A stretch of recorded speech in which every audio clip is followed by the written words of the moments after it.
So I think for the same video, I've been like the same top. I wonder why. It's almost like I recorded everything in the same day.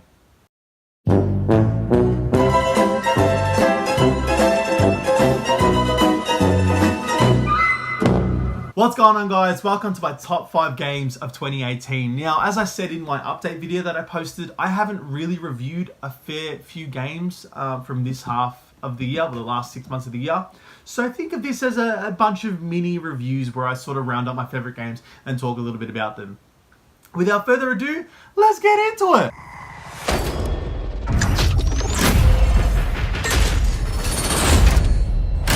Black Ops, weapons free. Let's do it live. Now, Call of Duty Black Ops 4 is on my list for a very important reason.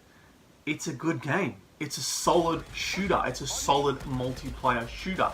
For the most part, there's a lot going on here, even though the single player isn't there. The multiplayer is fantastic. They got rid of the stupid jetpack bullshit, which I'm just so thankful for.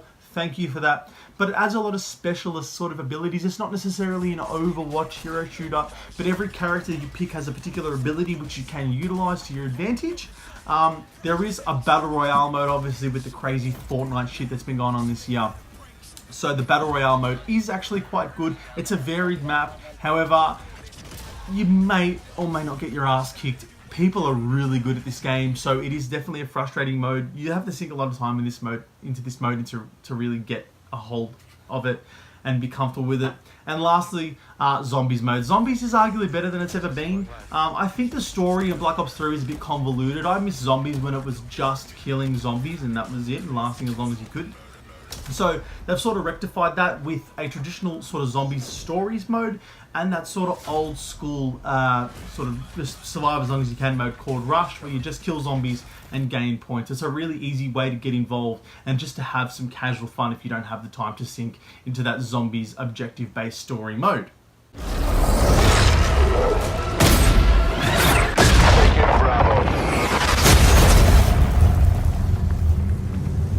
My name is Joseph Fares, and I'm the writer-director of A Way Out. A Way Out is a story-driven co-op game. It is designed, played, and experienced only in split-screen co-op, which means you have to play the game with a friend. Now, number 4 is a really interesting one. Number 4 is something that actually crept back into my life later on in the year, and that's A Way Out. Now, A Way Out is something that we haven't seen because it's played entirely cooperative and split screen, but it is a genius idea. It actually works for the most part. The story is emotional. The characters are actually somewhat relatable. The gameplay is honestly quite varied. It might not last as long. It might not be sort of a premier game like some of the other games in this list are, but it's a really heartfelt journey, which I actually sort of remember to this very day. It actually sticks with me. There are a few moments that I did enjoy. The gameplay is not necessarily too difficult. It is pretty simplistic. There are a lot of things you are doing, but at the same time, guys, it's just tied together very well. The cooperative aspect of it is one of the most unique experiences I've had this year with the game. So I just thought, as an honor to A Way Out, and being sort of an indie developed game and coming in at the price point that it did, and actually offering the full game to a cooperative partner if you own the game already for free, is just genius. So like I said, guys, A Way Out, one of the most unique, emotional and inventive games of the year. Well done to A Way Out.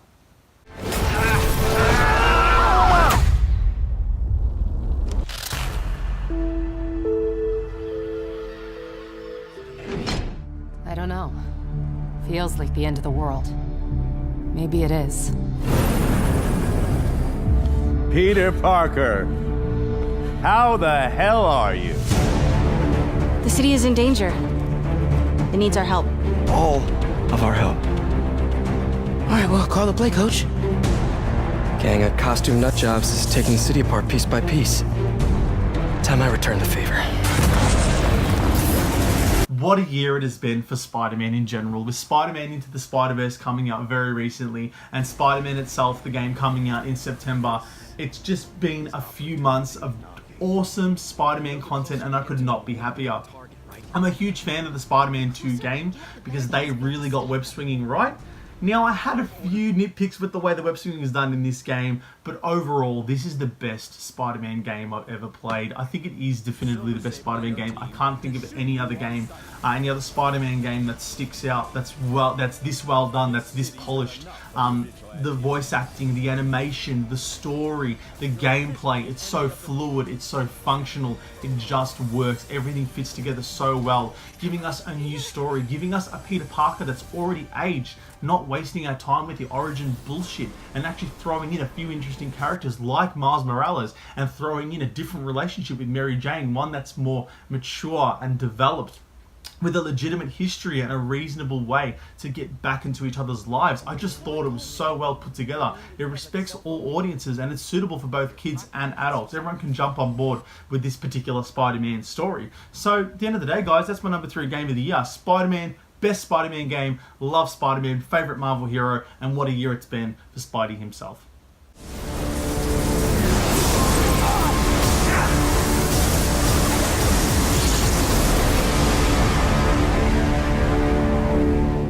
Now, number 1 and 2 were very, very hard. It ended up being a last-minute decision because I understood this should have been number 1 in many ways, but the number 1, just emotionally in my heart, I couldn't bring myself to do it. So number 2 is Red Dead Redemption 2.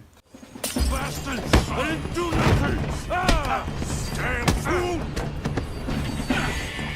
With Red Dead Redemption 2, Rockstar Games has set out to create its most ambitious open-world experience to date.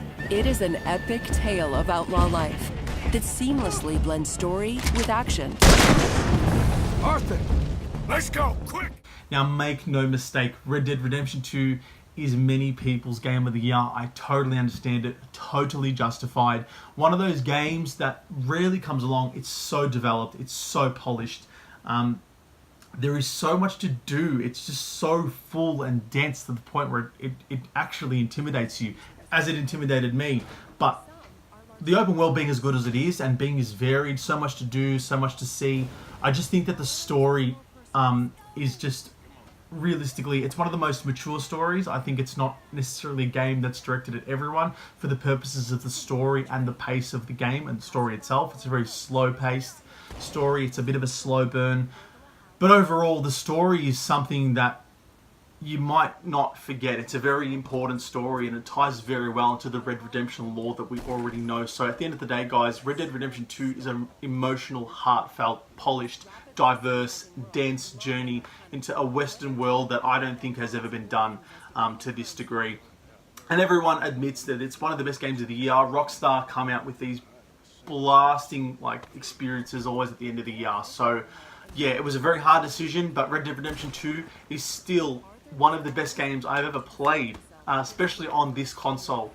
So yeah, it deserves all the respect, all the acclaim, and all the credibility that it's getting, because it's really as good as people say it is. In the world with new cinematic cameras for some stunning views.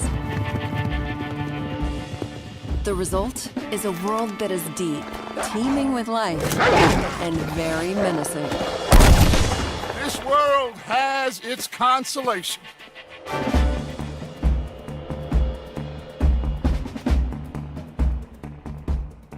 was a little big for you, isn't it? My mother made it for me. Said I'd grow into it.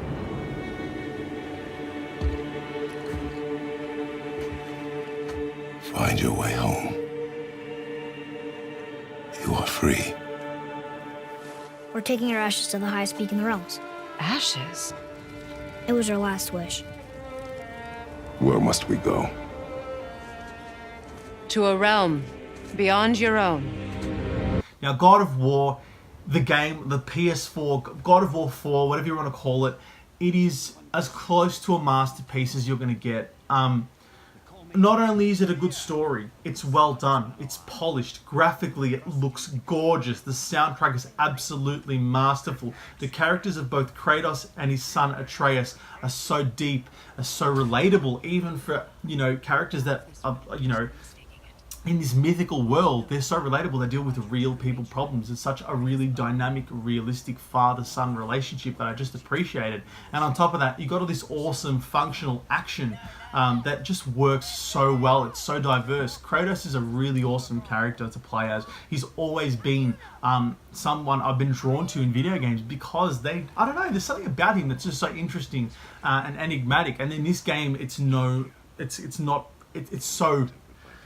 He can't be any more enigmatic. That's what I'm trying to say. There is just so much of Kratos that you want to know about. You want to find out more. You just want to be around to see what's going to happen next. And there are a few interesting twists that I really didn't see coming, and I don't think anyone will. I don't think anyone would have going to that point. So at the end of the day, guys, God of War is just an emotional journey. It's just one of the best games I've ever played.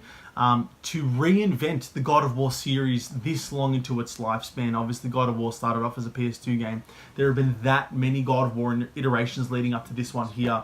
And I was one of those people on the PS3 that thought God of War was getting a bit stale. I thought God of War 3 was fantastic, but then I thought God of War Ascension had just sort of worn out its welcome. So I'm so glad that they managed to reinvent the series and make something this important, not for gamers, but for stories and for game development in general, that it's never too late to turn things around or change things up or come at things with a new angle. And this just proves that God of War is still the king of it all. Can you kill something that big?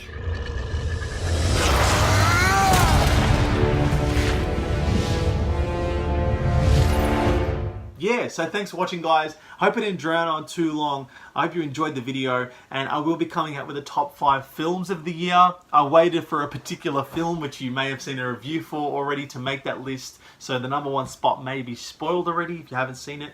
If you've seen it already, I should say.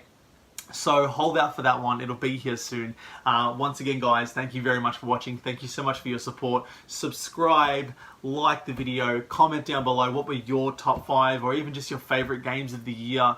That'd be much appreciated. Jump in on the conversation. Once again, guys, thank you so much. This is Chunky. Thank you for stopping by my world, and I'll see you soon. Take care.